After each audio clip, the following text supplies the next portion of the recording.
All right, we're here on a SAC Digital Media Day.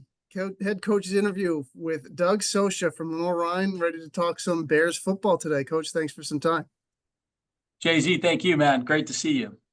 Getting excited for football season, man. It's knocking on the door. Year one for you. Been at LR since what, the end of January, right before signing day. Right. So what have you seen in that short period of time that gets you fired up for this year? Wow, it's been a tremendous transition. I think when I took the job and was able to bring my staff with me from my previous school and put the staff together and get here and meet all the players and it was an exciting time for these guys to be in their off season. But it seems like sometimes I feel like I've been here for 2 years, and sometimes I feel like I've been here for 2 weeks. So but it's been great. Our guys have worked really hard. We're just here at the tail end of summer. But obviously a lot goes into the off season and transitioning a staff and recruiting and spring football, and then transition to summer and transfer portal and all those different things you got to navigate through and roster management. But we're looking forward to getting this thing going here for training camp, and I'm really happy with what these guys have done so far. Yeah, you talked a little bit about recruiting. You had the unique experience, I guess, of starting right before signing day. So I know your signing day probably extended past the traditional one. How did that work out for you? And are you excited for the guys you got coming in? Yeah, we did. We signed a really solid class. I think going through the interview process and getting near the end of just about taking the job. I was able to evaluate a lot of those recruits along with my staff, and I think the previous staff did a tremendous job recruiting. I think there's a tremendous amount of talent here at LR. So we transitioned. We signed a solid class. Certainly, we weren't done. We're still recruiting. Obviously it's August 1st, and we're still obviously trying to solidify the roster. I think in college football, it never ends until you basically get the training camp. But super excited about the combination of a big high school class.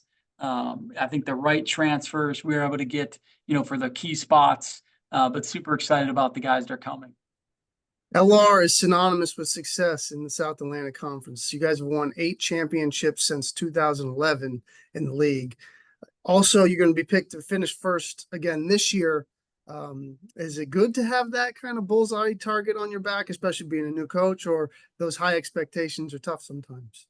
Yeah, I think, even obviously long before I came here, this program has been really good, and they've won a lot of football games. So, I think that these guys are used to it. So our focus is solely what goes on in this building, rankings and different things like that. We don't talk too much about that at all. We talk about what our expectations are and what our day-to-day, process is going to look like. So these guys are probably accustomed to those high expectations year in and year out. But, we're trying to focus on having a great August 1st. So, that's where our focus lies. The roster is going to have some new faces in it, probably a little more than maybe you were expecting, but lost some people in the transition there and to the transfer portal and whatnot. But I know you got a lot of talent coming in. Why don't you talk a little bit about that? Yeah, certainly this day and age in college football, you've got this transfer portal and signing days and free agency, it seems like. But, certainly, we went through spring football, and then we had a handful of guys that decided, hey, I'm going to, exercise the option to leave and venture out into the portal. And, obviously those guys landed some places that they're really excited about. But, for us, the focus is who's in the building. We got to have the right people in the building. I really feel like our high school recruiting class was solid. And then obviously we had to address certain needs as guys left the program. There's some spots on defense. I think there was a little bit more movement on the defensive side of the ball that we had to address, specifically, in the defensive backfield. But, then you look at some guys coming back. Obviously, Andre Jefferson leading that defensive front, really, being a leader on this football team. That was a huge, obviously they have him here and coming back for one more season, is huge. But, certainly excited about a bunch of guys that we were able to bring in, the high school guys, the transfers. I brought some guys from the previous school at Kaiser, guys that know, what I expect, my culture. They were really good football players. They fit our academic, profile of what we want to recruit. So, there's a good amount of talent that'll be here for the fall.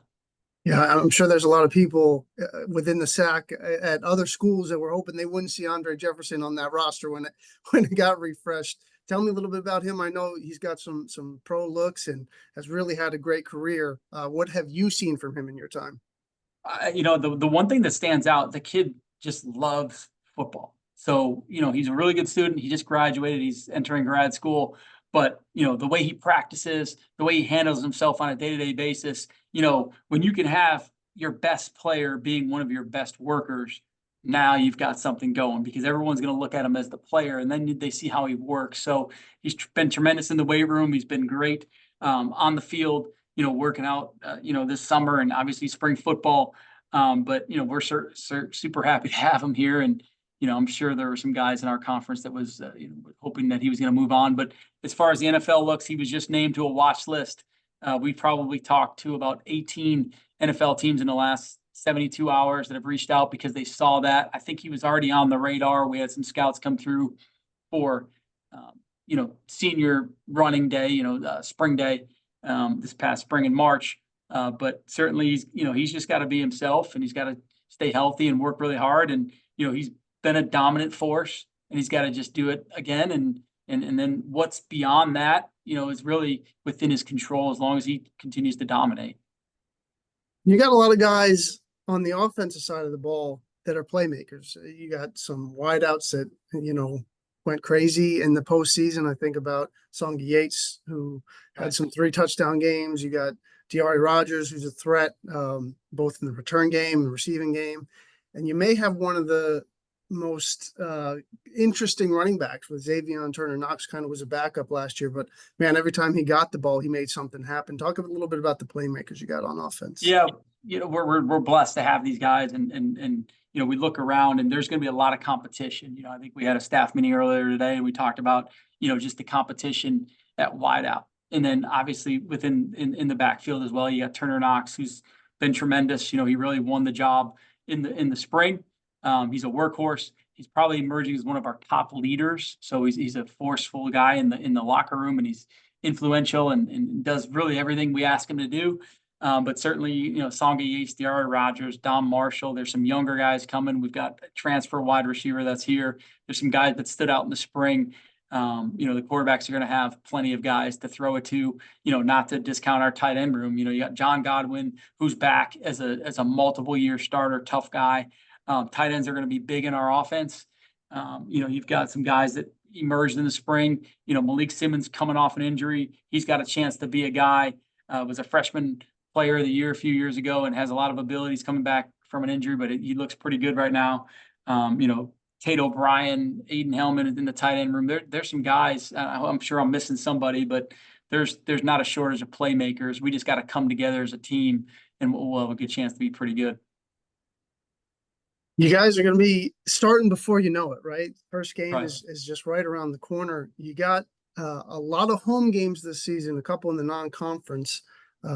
Talk a little bit about what it's going to be playing between the bricks and your first experience of it coming right around the corner. Yeah, I can't wait to see it. You hear about it and one of the top Division II, atmosphere in college football. And I can't wait to see what that's going to look like. I've heard a lot of the stories, but certainly we're lucky enough to have 7 home games. The way the scheduling worked out this year, in college football is at the forefront of most universities, and it has a chance to have those 7 events on your campus. And if you do things right, you might even have a chance to host some playoff games. You got interesting non-conference too. You got a Bowie State team that's traditionally really, really strong. Might have been a little down last year. You got a Tiffin from Ohio to start. What's the non-conference portion look like to you? Yeah, so the Bowie State was a late addition. We had a team that fell off the schedule, and and Kim Pate did a great job of identifying a couple schools, and we were waiting on a couple, and then Bowie State was there. I know there's a history with playing Bowie State here, but definitely a rugged football team. We've watched enough of them on film to know how good they can be and how good they are. And then Tiffin is the team that was, I think, undefeated and was a playoff team that's been consistently pretty good from a different conference, obviously up there in the Ohio region. But so we feel like it's a pretty good start to the season. Not much control on our schedule. Other than the Bowie State thing in terms of some of these were already signed on, but you like to have a good, solid, tough non-conference schedule. Even if they're out of region, now you get a taste of teams that are highly ranked from a different region. And you got your first camp as the head coach here at LR coming right down the corner here. What's camp like? What are you looking to get out of that camp, and what can people expect? Yeah, we've got to come together. We've got another chance to put this offense in, this defense, and the special teams, and we've got to be super productive and maximize our time. But like I tell our team almost in every team meeting, the chemistry in our locker room is really, really important, and the unity in that locker room on how much we care about playing with each other and for each other. So as much as the X's and the O's are really important, I want to see this team come together and create the greatest brotherhood in college football. Well, there you go. It'll be here before you know it. Coach Socha, thank you so much for taking some time this afternoon. Wish all the luck to you and Lenoir-Rhyne this season. Jay-Z, thank you.